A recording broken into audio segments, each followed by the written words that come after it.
So mga kaparokya, kahapon po ay ibinahagi ko sa inyo ang ratings ng dalawang noontime show, ang It's Showtime at Eat Bulaga para sa araw ng Martes. Nakaraang Martes po ito mga kaparokya, November 5. Kung saan sinabi po natin na wala pong nagsipagwagi sa average ratings edition na ginagawa natin sapagkat ang It's Showtime po ay may 6.7% at 3.5% naman po sa Eat Bulaga. So 3.2% ang pagitan nila pabor sa madlang people noontime show. Subalit, hindi nangangahulugan na nagwagi na po ang It's Showtime sapagkat di po nila na-meet ang 8.4% average ratings nila. Ganun din po ang 4% ng Eat Bulaga. Pagdating naman po mga kaparokya sa TV network ay angat po ng 1.2% ang kapuso sa Kapatid Network. So punta naman po tayo sa araw ng Miyerkules, November 6. Pero bago yan mga kaparokya ay humiling ako na pakisubscribe ang aking YouTube channel.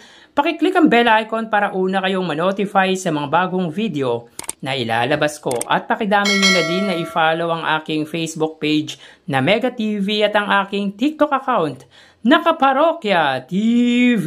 Maraming salamat!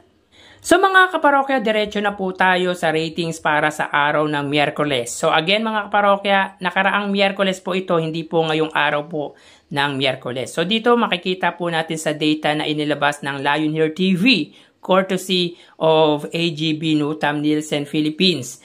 Ang It's Showtime po ay may 6.2% at ang Eat Bulaga naman po ay may 3.8%. So mga kaparokya, nakapagtaka po anong nangyari po sa ratings ng It's Showtime. Struggles pa rin po sila magpasa hanggang ngayon dahil pang-anim na araw na po nila itong nakakuha ng mahigit 6%. So yun nga mga parokya, samantalang ang dami nilang TV stations at ang dami nilang advantage sa Eat Bulaga. So dito ay nabawasan po ng 0.5% ang ratings ng It's Showtime, samantalang nadagdagan naman po ng 0.3% ang Eat Bulaga sa nakalipas na TV rating. Dito mga kaparokya, ang GMA ay may 4.4%, ang GTV ay may 0.7%, ang A2Z ay 0.8%, ang All TV ay 0, at ang Kapamilya Channel ay 0.3%. Tanging ang Kapamilya Channel lang po ang nakakuha ng average ratings nito na 0.3%.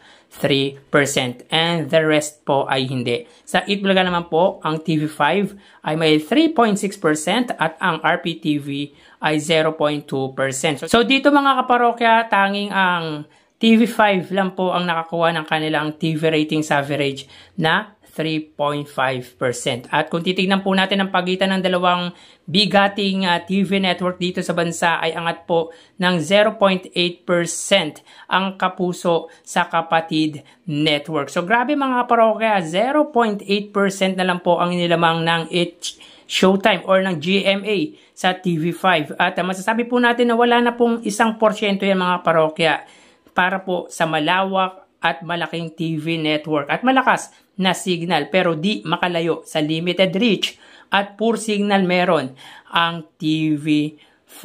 So mga parokya, hindi tayo magkakamali na isa sa mga araw na ito ay umabot po ng 3% ang ratings ng GMA sa It's Showtime. Dahil alam naman po natin noong time ng Eat Bulaga sa GMA ay never po nilang nakuha ang ratings na 4, 5, or even 6%. So tara ating alamin ang online viewership ng dalawang bigating noontime show. Para sa Eat Bulaga under TVJ Facebook page na may 2.6 million followers at sa It's Showtime naman po na may 18 million followers.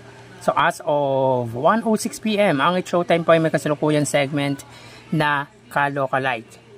Ang Eat Bulaga naman po, sila po ay may segment na Gimme or Sugod Bahay mga kapatid.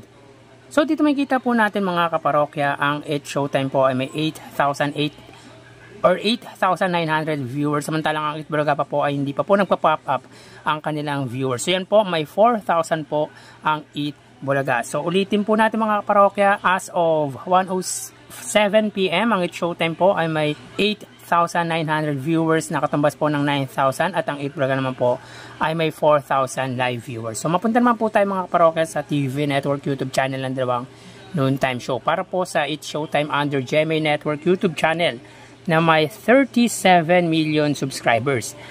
At para naman po sa Itbulaga under TV5 Philippines na may kasalukuyang subscribers na 2.09 or 2.1 million subscribers. So as of 1:08 PM ang It's Showtime under GMA Network, sila po ay may 15,000 viewers.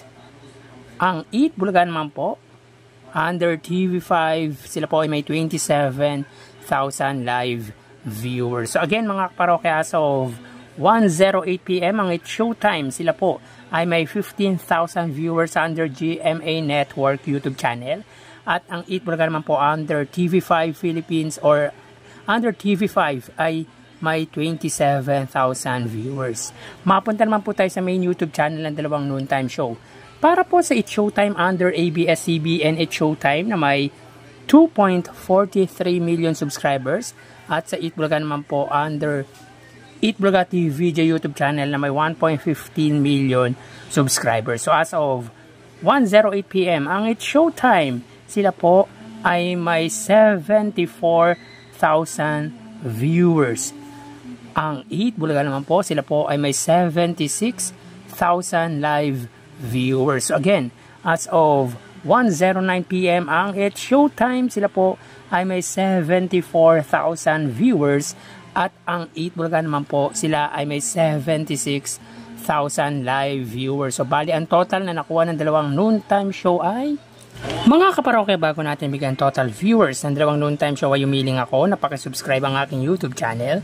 Pakiclick ang bell icon para una kayong manotify sa mga bagong video na ilalabas ko at pakidami nyo na din na i-follow ang aking Facebook page na Mega TV at ang aking TikTok account na Kaparokya TV. Maraming salamat!